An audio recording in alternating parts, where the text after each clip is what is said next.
Hi guys! So, for today's video, ipapaalala ko lang na nandito pa si Mika, aka May Update, May Everyday, May Daily Vlog. Ang dami-dami ko nang ginawang pangalan dito. Hindi na na-permit, hindi na piskat yung mga manokan eh. Hindi na na-permit yung pangalan ko. So, wala tayong ibang ganap. Masasampay na naman.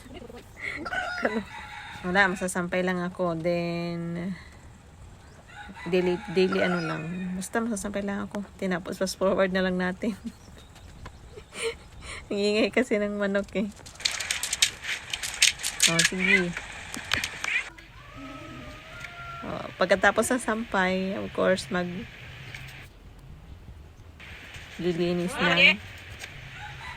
Magtutupi. Maglilinis. Tinupi ko lang. Anong klaseng voiceover to? Tinupi ko lang yung mga nilaban ko. Then, inayos ko na rin yung damitan ko kasi gulo-gulo. As in, bakit magulo no? Ako lang naman yung naan dyan. Ako lang naman ang kumukuha. Mas magulo lang talaga siya. Once a month na aayos. Dami kong mga damit na hindi na, maliliit na sa akin. Lumubo ka na kasi. Dami ko na rin pinamigay sa Leyte, sa probinsya. Dami ko na pinamigay din na doon dati no, pag-uwi ko. Wala lang. Nabi ko lang.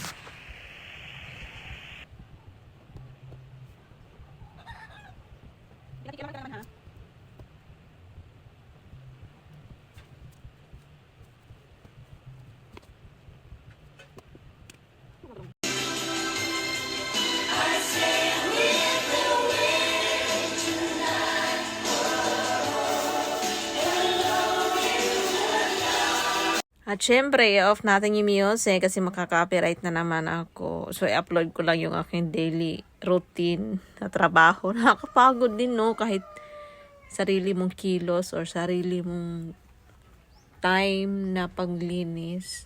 Syempre, nakakapagod nga humiga maglinis pa kaya. So, ang daming nagre-request dyan na ibalik ko yung dati kong content pa rin. Hindi pa ba kayo makamove on na wala na akong ganong content? Yung mga nag-aano sa akin, nag-message sa akin sa Instagram ko, sa IG na baka pwedeng balik yung dati kong content, sa Facebook. Malabo na siguro yun. Charot. Pero baka next time, pag mga pag uugod-ugod na ako, pwede nang gumawa nun, no? Pag pwede pa. So, magligo-ligo challenge tayo, kung ano-anong challenge. Oh. Yung manok na lang kayang paliguan ko, no? So, baka next time gagawa tayo ng ibang video na naman. Hindi lang yung bahay serye, provincial life. Buhay may bahay. Ganon ba yun? Ganon na eh. So, yun na yun. Basta yun na yun. Daily vlog na lang. Yung manok na nag-voice over. Okay, bye!